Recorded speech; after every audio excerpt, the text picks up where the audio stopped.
Hello and welcome to today's video. We're going to be covering some remote interviewing tips, knowing that many of you who are engaged in the job search currently are likely going to be going into remote interviews versus in-person interviews for at least the time being. Many of the tips are similar for both in-person and remote, but we're going to talk about where those are similar and where those diverge. My name is Raven Ortolan-Wiesman, and I am a Senior Career Advisor at the John P. Fahey Career Center on Creighton's campus. Let's get started. The first thing I really want to cover is that we hear people having success all the time. They have a job offer, they got into a particular residency or a graduate program, and sometimes it can feel like everyone's successful other than us. And before we really dive into the interviewing process too much, if you already have anxiety, one thing to remember is that success is just the tip of the iceberg. No matter who the person is that's talking about their success, there are a lot of pieces that go into that. There's a lot of persistence, failure, there's going to be a lot of dedication and hard work, and the interviewing process is no different. The more that we put into preparing for the interview, the better success we're going to have. So with that in mind, we're going to talk about some ways that we can prepare for the interview regardless of what format it's in. The first thing I would have you do is review that job description. Really understand what not only the job entails, but where you feel like you're going to be strong in that job and where you feel like you're going to have some challenges and some weaknesses. Because we can anticipate that the interview is going to have some questions that are geared towards what our strengths may come out, where our strengths may come out, and where our weaknesses may come out. So then when I'm meditating on some stories and some types of examples that I may want to bring up in that interview, I'm thinking not only about my strengths, but also how I've illustrated those strengths in other experiences. And I'm going to come up with a variety of backgrounds for my stories. It's times where perhaps I was both in work that's very similar to whatever I'm applying for, but then also thinking about times that are perhaps more academic or volunteer focused. I don't want to have all my stories from the same type of place. I'm also going to think about how my values align with that organization, and this is a really big one, because if you can sell to that organization that you know them, that you know that you're going to be a good fit for their environment, that's going to take you a long way. And the more invested and enthusiastic you are about that position, the more excited they are about you as a candidate. But in addition to knowing that we're a good fit, it's also helpful to think, how is this position going to help us grow? A relatively common interview question is, where do you see yourself in the next 5 to 10 years? And I would encourage you to absolutely reflect on this before you engage in the interview and think not only about where you want to be, but how this position will help you get there. The better you can convey that to the interviewer, the better they can see you as someone who's going to be in this position for the long term, even if it's not for forever, being in the position for a number of years, because it'll earnestly help you in where you want to go professionally. And then, of course, we also want to think about the challenges we anticipate. Now, when you do answer negative themed questions in the interview, you want to end on a positive note. So if I am thinking about challenges I've had, I also want to think about the lessons I've learned from those challenges. Where have I had opportunities for growth? If it's a weakness, what is my coping mechanism? How do I work on that and make that weakness less? These are important pieces to remember, because if we end on a negative note, that's the last thing an interviewer is going to remember from that particular story we relayed. Now, alongside researching ourselves, it makes sense that we're also researching the organization. Of course, we have to do this for some of our personal reflection as well, like what is their mission statement? Perhaps looking into the news to see if you can find articles about ways they've contributed to the community, or about ways that their organization has grown in the past year or so, or if they've faced challenges. Knowing those can help us better prepare for what their questions may be. It's also really nice to think about whether you have connections there. If you haven't already connected to the Career Center at Creighton, we have a large alumni network, and we can look at our alumni database to connect you with alumni who are either working for this organization currently, or who perhaps have worked for that organization in the past. You may also ask your current faculty, the current people that you're working with in your program, because they also may know of people who are working in these organizations or who have worked there previously, and actually reaching out to those professionals and asking them about what their experience was like, what that work environment was for them, and what they would recommend for someone who was seeking entry into this types of organization. Very, very helpful if you want to impress the interviewer. In addition to your network, you can also find information on the internet, of course, on the company's website. That's going to be key. But there are websites like Glassdoor, like PayScale, where you can go in and research what people have said about the organization, perhaps what interview questions they've received, and what their general impressions are. Now, of course, you're going to sprinkle a little bit of salt on those because just like with everything else, we see this with Yelp and we see this with hotel review sites. Usually the people who are reviewing have had a really strong positive or a really strong negative impression of that organization. The same is true of anything we're researching for careers. So if you see some negative reviews out there, try to get a sense for, is this the regular amount of negative reviews I would think to see for any organization, or are these more than normal? As we're preparing for talking points, some of the bigger questions we can anticipate are, one, tell me about yourself, which we're going to go into more depth in a minute, but then also, why should we hire you? Having some at least idea of what we're going to say for these questions is really smart. I wouldn't have you write them down and rehearse them and have them memorized because we don't want to seem robotic during the interview, but at least having practiced them enough that you understand the gist of what you want to say. With the why should we hire you, why are you a unique candidate for this position? What do you bring? And if it isn't experience, because some of you may be looking at entry-level positions, what about your viewpoints, your perspectives? What about outside of professional experience? What can you bring? Perhaps have you engaged in the community, or do you have a unique background that's unconnected to professional experience? Anything is fair play when you're thinking about why should we hire you. And remember that kindness is a big piece. Being a team player is often a fantastic reason a company might want to hire you. Perhaps you're going to really contribute to the environment and to the team dynamic.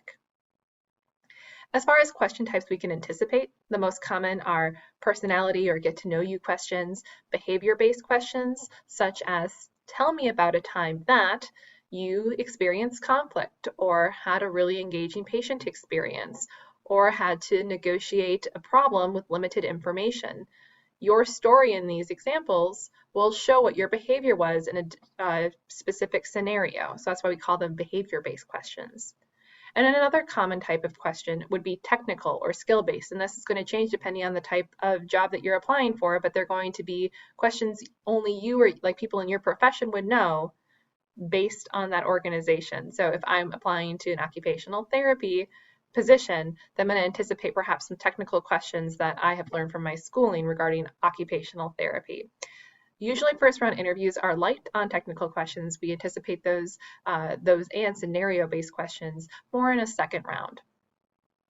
We're going to talk about this more in a moment, but when I am framing my stories to an interviewer and I'm trying to relay my behavior in a certain situation, I'm going to really rely on the STAR method or something similar, because there are other methods out there other than STAR to frame my response so that the interviewer can easily follow what I'm talking about.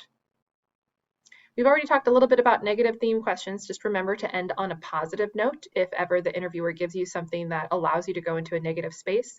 This would also be true, though, if I was talking about something that I had some maybe high emotions connected to. So I see this sometimes when we're responding to a question of, tell me about a time you experienced conflict. Conflict's often a time where we have heightened emotion. Try very hard in that interviewer to be very diplomatic and assume the good intent of the person you're having the conflict with. We do not want to throw anyone under the bus in our interview, even if we think in our head that person deserved it. We really want to show that we are someone who is level-headed to that interviewer. So if the reality of a situation is that there were maybe some obnoxious behavior of someone, I am going to instead couch that description of that person as they were not displaying their best behavior. Right, so we're always thinking of ways that we can talk about difficult situations in a way that puts us also in a very understanding light. And then as far as just some real basic tips and tricks, one is don't be afraid of silence. When we're afraid of silence, that's when we're most likely, one, to respond without really listening to the question, and then two, to use filler words. The two things that would be really helpful if we didn't do. Right? So one is really give yourself a moment when they ask a question to cultivate a response. Take 5 to 6 to 8 seconds to think about that question. Silence is okay, right? We always think the silence is longer than the interviewer is actually hearing. The other thing I would task you with doing is if you are thrown off by a question is to think about, why did they ask me that question? So, for example, if I was asked by an interviewer, tell me about a time that you experienced an ethical dilemma. And in my head, I think, well, I haven't experienced an ethical dilemma. I then want to ask myself, why are they asking me that question? And in this instance, they're probably asking me that question because they want to know how I would handle a sticky situation at my work. What I can do then is if I don't have a story to share from my own personal experience, I can at least give them a hypothetical. My response might be something like, I've been fortunate enough not to experience an ethical dilemma so far that I can remember. However, if I were to experience an ethical dilemma, here's how I think I might approach it. And I'm going to give them some pointers. Another example would be, what's a book that you read recently and tell me a little bit about it. Now, if in your initial response you're worried because you aren't someone who naturally reads, or at least not for leisure, then pause and think, why are they asking me that question? And they're probably either asking because they're looking at how you learn or how you engage in your profession outside of academics, or they're asking because they want to get to know you. And in this instance, either response would be valid. So instead of saying, I don't read, sorry, I'm either going to say, even though I don't read for leisure, I do like to keep up to date with the profession. And an article I read recently that was really interesting was XYZ. Or I could respond with, instead of reading for leisure, since I read so much for my profession, I like to hike or watch movies or play with my puppy or whatever it may be. But you'll see, regardless of how I decided to approach that question, I gave them something, I was positive, and I never was down on myself. So stay positive, think about why they're asking you that question, and move forward.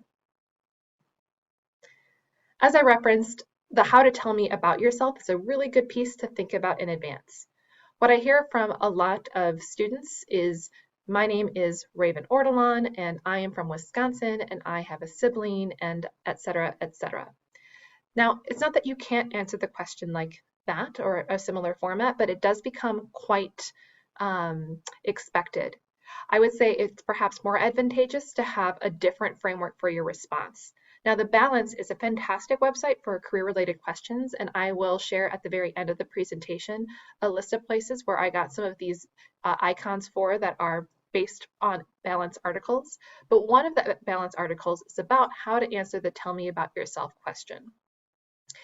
They recommend going and having 3 kind of footholds throughout the answer, but start with what you're doing currently. This is often related to what you're engaging in. So if I was applying for a job in marketing, I'm talking about what I'm doing now. It's related to marketing. If I'm in school, perhaps I don't have a specific job, but maybe I'm doing some volunteer work or I'm a part of a club or what have you, but I'm talking about what that action is like. And I'm going to talk about how I got there. This could be a few elements from your resume. I don't want to rehash the resume or get too listy, but I might bring up a few highlights about how I got either developed in my interest or how I've developed my profession up until this point. And then I'm also going to share some goals about where I want to go in the future. And I really love ending on a future-oriented note.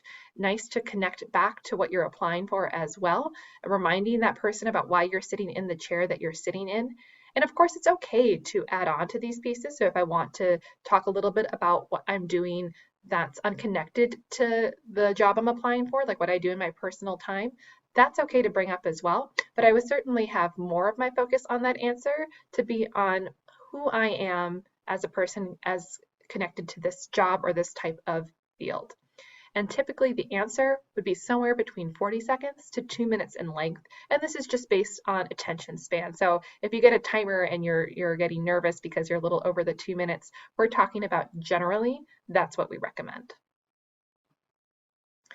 Again, I had referenced this, but this is a deeper dive into that STAR method that I talked about earlier. So again, you're going to be wanting to think of some stories in preparation for this interview that show your strengths, your challenges, some things that you're really proud of, some times where perhaps you had failure, and we're going to be thinking of stories from a range of different experiences in different areas. And when we convey these stories to the interviewer, have the STAR method in the back of your head. So for example, a STAR method is going to lay out first the situation for the interviewer. You're going to provide some context and background to what happened in that particular story. So if this was perhaps a conflict scenario, I'm going to lay out that perhaps I had a roommate and that was the situation. And the task is describe the problem and the challenge. So perhaps in this scenario, it's that I have a job that starts at 6 a.m. and my roommate is studying late and coming into the room very late at night and waking me up.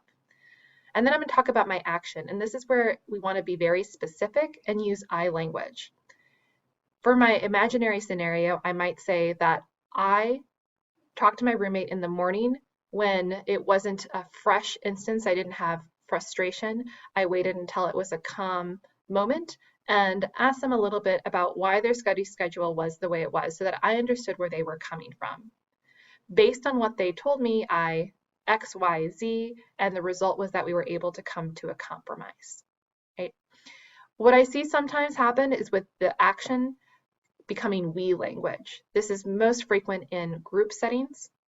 If a group was trying to come up with an action and then we decided to do this, remember that this is about you, and it's really important the interviewer knows what you personally did in that interview. So spend the most time on action, use I language, and don't forget the result. Really important that interviewer is now invested in that story. They want to know what happened, so make sure you share.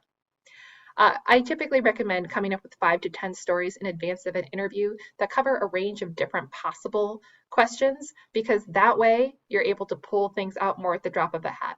Still a good chance you're going to have some questions that you don't have an answer for, but at least this will give you a good start.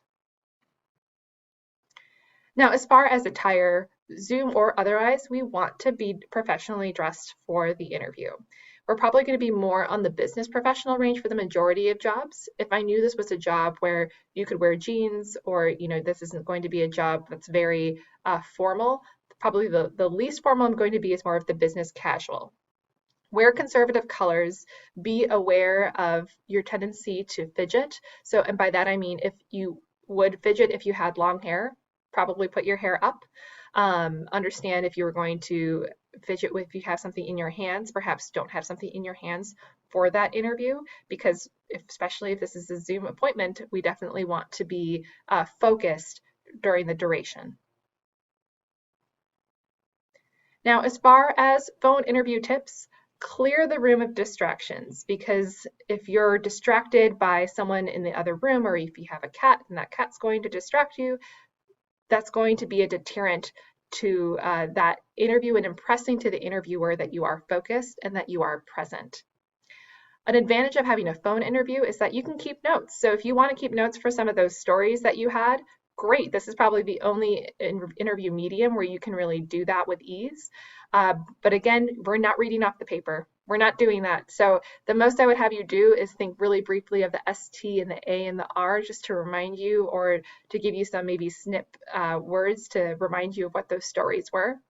What I would definitely have, though, too, is both the paper copy of my resume if I want to make some quick references, but also have a pen and paper handy for notes, because the interviewer will also be communicating things back to you so that you can have that conversation.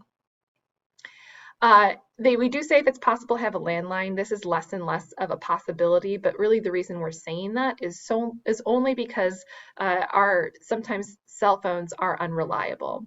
If you are using your cell phone, just make sure that your call waiting is off, that you don't have distractions that are going to come through or notifications from apps that are going to distract you. Most of us will probably be having a video meeting versus having a phone meeting. Some of the things I would absolutely have you do is, one, do a trial run before the interview. Understand what once the background looks like. So know whether there's going to be too many distractions. We want as few distractions as possible, and we don't want to have a lot of knickknacks and things in the background.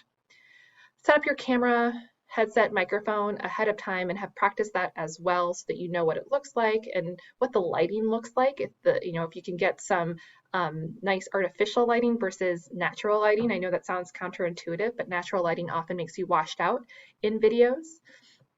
Dress professionally, as we can see in this kind of cute image that the Balance put out. There are situations where you think for sure no one's going to see anything that you have on the bottom, and then some weird scenario happens and they know that you're wearing your pajamas. Don't do that to yourself. Also, we have more confidence if we're dressed completely for that interview. interview attire does help with confidence. So I would say absolutely dress completely for that interview.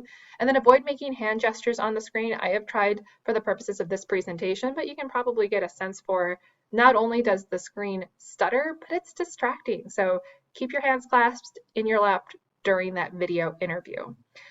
Two pieces that I want to talk about, I could have talked about in the phone, I just remembering it now. One is that it's more important than in an in-person interview, in a phone or video interview, to talk slowly. Give yourself time for pauses. Do sometimes look up at that camera. I'm not sure if you've noticed, I've done this occasionally during the presentation, but it's looking the interviewer in the eyes when you look at the camera versus looking at the screen. And then the other piece, especially for the phone, is to smile when you're giving your answers. It doesn't have to be a rictus in every time, but we do often have a slightly more jovial tone, like more enthusiastic tone when we're smiling versus when we're not. So those are some of the recommendations to give an even better phone or video interview. And with video interviews, ask those in your house not to stream during your interview, just so you can have the best quality possible. Some communication tips that we want to employ, whether this is in person or whether this is video phone, is one, to really be listening. Allowing that silence that I talked about can be a good step. Understanding what that question was and doing your best to respond to the question. If you feel like your answer was a little bit off kilter, it's okay at the end to ask, did that answer your question?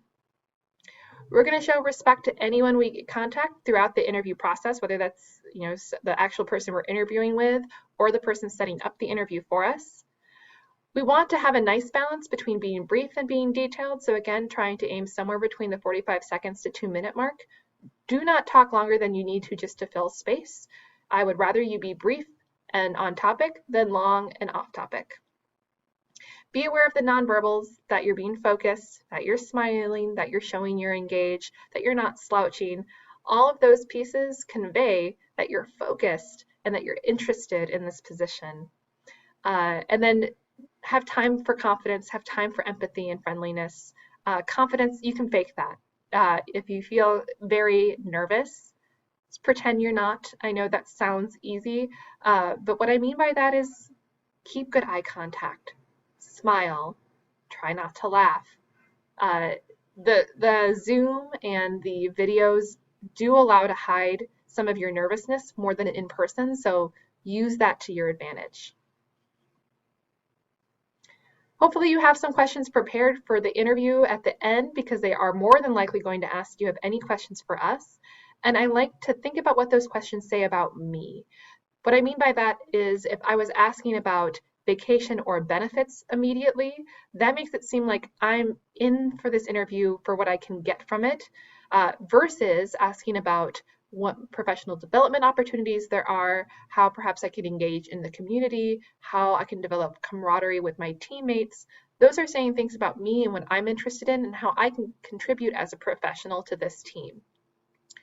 I suggest having about 3 to 5 questions prepared, knowing that you'll probably only have time to ask 2 to 3 questions. The other thing is, before you end that interview, and this is especially true right now as I'm talking, this is in the midst of the COVID pandemic, but to know the next steps in the application process. The timelines might be fluid. It may be that they won't get back to you for another 2 weeks or so, or perhaps longer. What can happen is, if you don't ask that question and then you don't hear from someone for 2 weeks, you don't know whether it's okay to reach out because you don't know what their timeline was. So what I have you do is learn that timeline. And if, for example, they say they're going to get back to you next week and it's been a little bit more than a week and you still haven't heard, well, then you know it's okay to reach out because you've already discussed that timeline. Also learn about how they would have you reach out if you had any questions. If you don't have contact information yet, good to get a phone or email where you feel comfortable reaching out when questions do arise. We don't want to over communicate, but certainly we want to know where we can go if something comes up. And then please write a thank you note. I would say in most cases, I would write an in-person note, or by that I mean like a snail mail piece. This may be less common during the pandemic just because we're not meeting in person anyway, but then it's of course completely fine also to write an email. Regardless of what medium you choose to write your thank you, I would write some personalization that's specific to the interview you had and expresses your gratitude for their time and for their consideration. And then the last piece here, I just want to think about the mindset that we have when we're in the interview process. Keep applying, keep positive, do regular reevaluations, not only of your resume or of your professional documents. So if you're not hearing back, it's always great to look at the documents we're using to apply. That's one thing.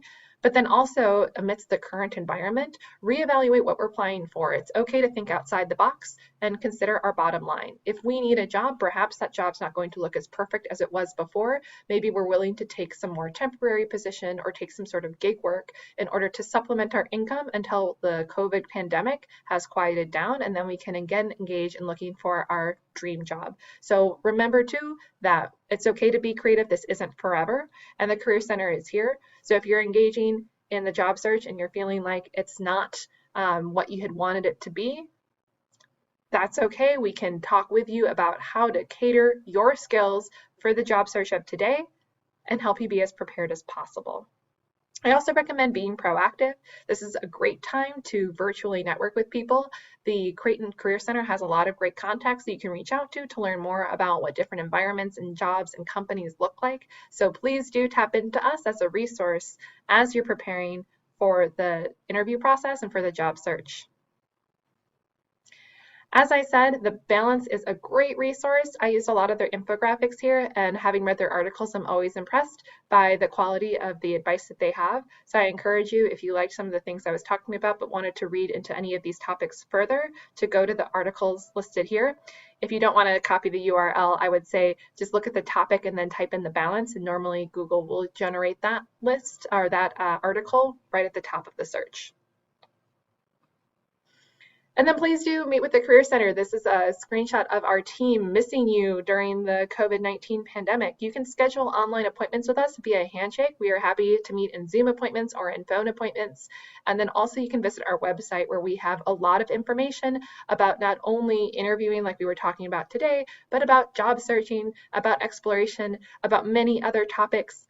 And then also keep an eye on Handshake for our events, because we do occasionally have live webinars or other virtual events, and we would be happy to see you on those events. So please do look at Handshake if you want to see what the Career Center is doing and how you can tap in. Again, my name is Raven Ortolan. I work for the John P. Fahey Career Center, and I very much hope to see you in the future. Good luck on your upcoming interviews.